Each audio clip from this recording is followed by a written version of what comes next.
حدیث شریف میں ہے خدا تعالیٰ سے سب باتیں کیا کرو، ان سے کیوں شرماتے ہو؟ بندوں سے تو آدمی شرماتا ہے، حق تعالیٰ کو تو کہہ سکتا ہے کہ یہ کمی ہے، یہ کمزوری ہے، یہاں میں پٹ رہا ہوں، یہاں مجھے نقصان پہنچ رہا ہے، مجھے بچاؤ۔ بن کے بندہ جو اسے دل سے صدا دیتا ہے، اس کا ہر کام خدا جلد بنا دیتا ہے۔ کوئی ہو جائے اس کا یا اسے اپنا کر لے، پھر وہ دیکھے کہ وہ کیا لیتا ہے کیا دیتا ہے۔ اور دین اس کی ہے فقط ایک ذریعہ انسان، اور دست انسان سے انسان کو خدا دیتا ہے۔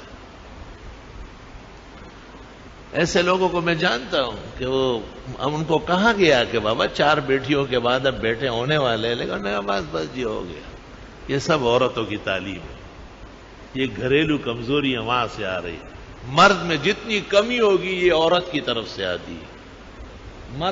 مرد کی حیثیت سے باہمت ہوتا ہے، اور یہ میرا کوئی زبانی جمع خرچ نہیں، اس کی طرف پیغمبر اشارہ کرتے ہیں۔ صحیحین کی حدیث میں دیکھو کیا کہہ رہا ہے پیغمبر، کہتے ہیں ضاع الرجال فی افخاذ النساء، عورتوں کے ساتھ زیادہ بیٹھنے والے مرد ضائع ہو گئے، کسی کام کے نہیں رہے،